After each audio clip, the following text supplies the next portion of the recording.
नमस्कार YouTube family. आज हम बनाने वाले हैं दाल और राइस एकदम ख़ास तरीके से, थोड़ा सा अलग तरीके से, एक ख़ास तड़के के साथ। और ये जो हम दाल बनाएंगे ना, ये हम कुकर में नहीं बनाने वाले हैं। इसको हम भगोने में या खुले मुंह के किसी भी बर्तन में बनाएंगे, जो कि एकदम आपको जो है ना देसी टेस्ट देगी, जैसे कि चूल्हे की दाल का टेस्ट होता है। और इससे जो आज हम इसमें आपको बहुत सारी चीज़ें बताएंगे कि जो दाल में जो झाग बनता है उसको भी हम, वो हमें क्या नुकसान करता है और उसे हम कैसे हटाएं। इसके लिए चलिए हमने ले लिया है तुअर दाल। ये तुअर दाल या अरहर की दाल जो येलो कलर की होती है, येलो दाल, वो हमने ली हुई है। साथ ही मेजरमेंट के हिसाब से लिया। यहाँ पर हम बना रहे हैं 4 लोगों के लिए, तो 4 लोगों के हिसाब से हमें क्या करना है, आप कभी भी मुट्ठी के हिसाब से दाल लीजिए। 1 मुट्ठी दाल 1 लोग के लिए। तो यहाँ पे हमने 3 मुट्ठी दाल जो है ना, तो ये अरहर दाल ली है। साथ में ये देखिए जो दूसरी वाली जो दाल है ना, ये है चना दाल। और साथ ही 1 मुट्ठी हमें इसमें चना दाल आप डाल लीजिए। तो ये जो दोनों के कॉम्बिनेशन से जो दाल हम बनाते हैं ना, तो वो दाल का टेस्ट बहुत अच्छा होता है और बहुत ही टेस्टी दाल लगती है। एक बार ज़रूर आप ट्राई करिए। तो दोनों ही दालों को मिक्स कर लिया और टोटल हमने 4 मुट्ठी दाल ले लिया है। और इसको जो है ना हम अच्छे से धुल लेते हैं पानी से। देखिए जितना कितना गंदा पानी निकल रहा है ना, जब तक पानी साफ़ ना हो जाए हमें इसे धुलना है। और साथ ही जो ये वाला पानी है ना, इसे हम किसी बर्तन में अलग कर लेते हैं, जिससे कि हम अपने घर में जो गमले लगे होते हैं, गमलों में डाल दीजिए। तो पौधे इससे ना बहुत जल्दी ग्रो करते हैं और पौधे बहुत ही हेल्दी रहते हैं और पानी भी हमारा बर्बाद नहीं होता है। तो इस तरह से हमने 2-3 पानी से दाल को अच्छे से धुल लिया है, जबकि सारा पानी इसका सफ़ेद क्लीन ना निकलने लग जाए। अब हमने क्या करना है कि दाल को जो है ना एक बाउल में हम रख देते हैं और इसको तब तक के लिए इसको हम भीगने देखते हैं। दाल को ढक कर के रख देंगे और तब तक हम इसका आगे का प्रोसेस देखते हैं। तो फ्रेंड्स, जो दाल बनाए ना, एक बार खुले बर्तन के मुंह में दाल बनाए, भगोने में बनाए, कुकर में सीटी ना लगाएं, तो दाल बहुत ही टेस्टी बनती है। उसके लिए हमने देखिए दाल का जो पानी लिया हुआ, 1 गिलास दाल है तो आप उसका 4 गुना पानी ले लीजिए। तो 1 गिलास में हमने यहाँ पे 1 गिलास दाल में हमने 4 गिलास पानी ले लिया है। और साथ ही में हमने इसमें डाल देंगे 1 चम्मच हल्दी पाउडर और थोड़ा सा हम इसमें स्वाद अनुसार 1 चम्मच ही हमने इसमें नमक डाल दिया है। पानी जब हमारा अच्छे से उबलने लग जाए तो जो दाल भीगी हुई रखी थी ना, उस हम दाल को डाल देते हैं। रेसिपी हमने आपको बताया 1 गिलास दाल में आपको 4 गिलास पानी लेना है। 1 और 4 का रेशियो रखना है। 1 भाग दाल और 4 भाग उसका पानी रखेंगे। खुले बर्तन में आप पकाएंगे, पानी जल जाता है तो दाल बहुत ही सही बनेगी, ना गाढ़ी होगी ना पतली होगी। और बाद में अगर गाढ़ी हो जाती है तो हम उसमें पानी अलग से डाल सकते हैं, पर पतले होने पे ना उसको फिर उसमें टेस्ट नहीं आता। इसलिए जो रेसियो आपको बताया उसी रेसियो के साथ आप दाल को बनाइए। अब ये देखिए फ्रेंड, जब दाल उबलने लगती है ना, इस तरह से खुले बर्तन में जब भी हम बनाते हैं तो दाल में इस तरह से एक झाग बनने लगता है, जिसको कि हम सेपोनिन झाग बोलते हैं, जो कि जो है ना हमारी हेल्थ के लिए अच्छा नहीं होता है। अगर इस तरह की दाल हम लोग खाते हैं तो कहते हैं, डॉक्टर्स भी बोलते हैं कि हमारे शरीर में जो है ना यूरिक एसिड बढ़ जाता है, जिससे हमें जॉइंट्स पेन और हमारी बोन्स के लिए ये चीज़ें, यूरिक एसिड का बढ़ना सही नहीं होता है। तो फ्रेंड्स, जो भी इस तरह से झाग बने ना, जैसे ही दाल उबलती है तुरंत ही इस झाग को ना हम एक बर्तन में अलग कर लेते हैं। और इस तरह से अगर हम यही दाल जब हम कुकर में बनाते हैं ना, तो कुकर में बनाने में क्या होता है कि ये प्रोसेस नहीं हो पाती है और वो झाग भी उसी के साथ ही पक जाता है। जैसे ही दाल उबाल लेती है, इस तरह से आपने ध्यान दिया होगा कि अगर हल्दी आप नहीं डाल रहे हैं तो पूरा वाइट वाइट कलर का झाग बनता है।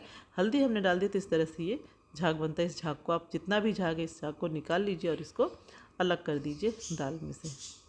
तो दाल बहुत ही टेस्टी भी बनेगी और साथ ही हेल्दी भी। तो फ्रेंड्स, आपको ये मैंने एक छोटी सी टिप्स दी हुई है हेल्थ के लिए। आप बताइएगा आपको ये कैसी लगी। तो ये देखिए इतना सारा झाग निकला, जिसको कि हम अलग कर देते हैं और फिर से हम दाल को ढक देते हैं। और ढक कर के जो है ना हम इसको मीडियम फ्लेम पर ही हम इसको ढक करके हम पकाएंगे। बीच बीच में खोल करके हम चेक करते रहेंगे कि दाल हमारी कुक हुई या नहीं हुई। ये देखिए दाल अच्छे से अभी थोड़ी सी इसमें रह गई है। और हमने 2 तरह की दाल यूज की थी, चना दाल और तुअर दाल। तो चने दाल के जो दाने होते हैं वो बड़े होते हैं, तो चने दाल में टाइम लेती है थोड़ा सा पकने में। जब तक हमारी दाल पक रही है तब तक हम क्या करते हैं, हम राइस भी पका लेते हैं। तो यहाँ पर हमने लिया है 1.5 गिलास राइस लिया हुआ है। तो ये राइस को भी हम अच्छे से धुल लेते हैं। और राइस में जो है ना हम एक ख़ास चीज़ डालेंगे, जिससे राइस का टेस्ट बहुत ही अच्छा आएगा। और ये देखिए हमने यहाँ पे राइस को धुल लिया है और धुल करके अब हम इसको कर देते हैं कुकर में ट्रांसफ़र। आप चाहे तो इसको भी खुले भगोने में या फिर कुकर में आप इसको बना सकते हैं। तो सारा ही राइस हम इसमें डाल देते हैं। राइस के लिए भी एक परफेक्ट मेजरमेंट है। आप इस तरह से बनाएंगे तो कभी भी आपके दाल और राइस जो है ना ख़राब नहीं होंगे। हमेशा सही मेजरमेंट से बनाइए और एकदम परफेक्ट तरीके से आप इसको पाइए। तो हमने 1.5 गिलास जो है ना राइस लिया है, तो हम इसमें जो है ना 1.5 गिलास ही पानी डालेंगे, ना कम ना ज़्यादा।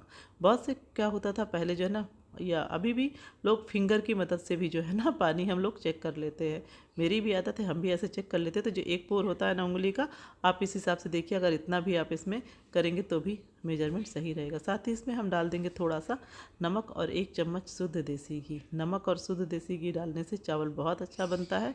इस चावल को आप सूखा भी खाइए तो बहुत ही अच्छा सा वो मीठा मीठा सा टेस्ट देता है। दाल राइस के साथ खाने में तो बहुत ही टेस्टी लगता है। और अब क्या करेंगे, कुकर को ना गैस की में चढ़ा देते हैं और उसमें हमें सिर्फ 1 सीटी लगाना है। जैसे ही 1 सीटी आ जाए कुकर को आप बंद कर दीजिए। और ये देखिए फ्रेंड्स, अब हमारी दाल भी यहाँ पे कुक हो गई है। तो हम आपको दिखा रहे हैं, मैं दाना लेकर के इसका, ये देखिए पूरा दाना बहुत ही अच्छे से मसल रहा है। तो जो तुअर दाल का दाना वो अच्छे से घुल गया है, लेकिन जो चने दाल का दाना है ना वो थोड़ा थोड़ा सा खड़ा रह गया है। तो वो बहुत ही अच्छा लगता है मुझे इस तरह की दाल। दाल हमारी कुक हो गई है तो उसको हम साइड में रख देते हैं और अब हम कर लेते हैं तड़के की तैयारी। तो तड़के के लिए हमने यहाँ पे 1 टेबल स्पून शुद्ध देसी घी लिया है और साथ ही 1 चम्मच इसमें आप ऑयल डाल लीजिए। आप चाहें तो पूरी घी से या ऑयल दोनों से किसी से भी इसको तड़का लगा सकते हैं। साथ ही 1 चम्मच भर करके जीरा, और हमने जो साबुत धनिया होती है उसको हमने क्रश कर लिया, कूट करके उसको भी डाल दिया है। हींग डाल दिया है और साथ ही 2 लाल मिर्च डाल दीजिए। अनियन जी तो इसको हमने छोटा छोटा कट कर लिया था प्याज को, उसको भी हमें तड़के में डाल देना है। फ्रेंड्स, आप इस तरह से तड़का लगाइए। उसमें जो है ना साबुत जो धनिया होती है उसको कूट करके डालिए, थोड़ा सा उसको दरदरा करके। तो जो दाल में जो तड़का लगता है बहुत ही टेस्टी लगता है, एक बार ज़रूर ट्राई करिएगा। और अब लास्ट में हम इसमें बाद में हम इसमें डालते हैं गार्लिक। गार्लिक को पहले नहीं डालेंगे, इस टाइम पे डालिए तो गार्लिक की खुशबू बहुत अच्छी आती है, जबकि अनियन जो है हल्की सी कुक हो जाए। तो ये देखिए इन सबको हमने बहुत ही अच्छे से कुक कर लिया है। इस कलर तक ला करके फिर हम इसमें 2-3 हरी मिर्च हैं उसको हमने काट लिया चॉप करके, हरी मिर्च को भी डाल दीजिए।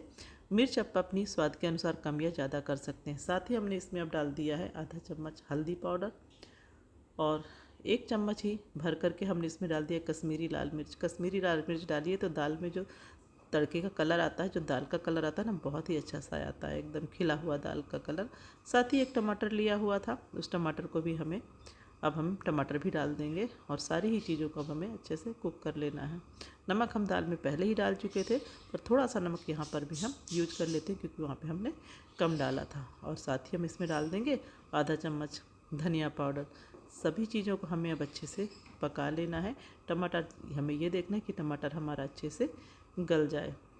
तो फ्रेंड्स, इजी सी रेसिपी है दाल और राइस की, हम सभी बनाते हैं दाल और राइस तो अपने घर में, बस तरीका सबका अलग होता है। तो आप एक बार इस तरीके से बना करके देखिए तो, और मुझे कमेंट करके बताइए कि आपको ये कैसा लगा। तड़का हमारा कुक हो गया था तो उसमें हमने कर दिया है दाल को मिक्स। तो ये देखिए फ्रेंड्स, दाल का कलर कितना अच्छा आया है।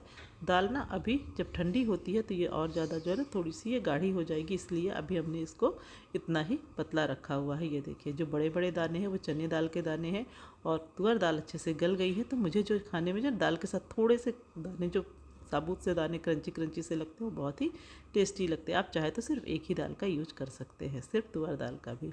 ये देखिए कुकर में भी हमारे 1 सीटी आ गई है और राइस भी हमारा बन करके हो गया है तैयार। तो बताइए, गर्मा गर्म दाल राइस जो है ना, और साथ ही उसमें थोड़ा सा आप घी डाल लीजिए और आम के अचार के साथ खाइए तो बताइए कितना टेस्टी लगता है। कभी कभी होता है ना बहुत ही सिंपल सा खाने को, और जो ऐसा खाने का जब हम बहुत थके होते हैं कि हम कुछ ऐसा बना लें जो कि टेस्टी भी लगे और झटपट से बन भी जाए। तो दाल राइस एक ऐसा है कि झटपट से बन जाता है। तो ये देखिए फ्रेंड्स, अब हमने दाल को जो है ना सर्व कर लिया है और दाल को देखिए कितनी अच्छी सी हमारी दाल, कलर कितना अच्छा आया है, कंसिस्टेंसी कितनी अच्छी है दाल की, और स्वाद तो तभी पता चलेगा जब आप इसे खाएंगे। तो हम आपको बता देते हैं खाने में ये बहुत ही टेस्टी थी। अगर आपको वीडियो अच्छा लगे तो प्लीज़ लाइक करें, शेयर करें और कमेंट करें। Thank you.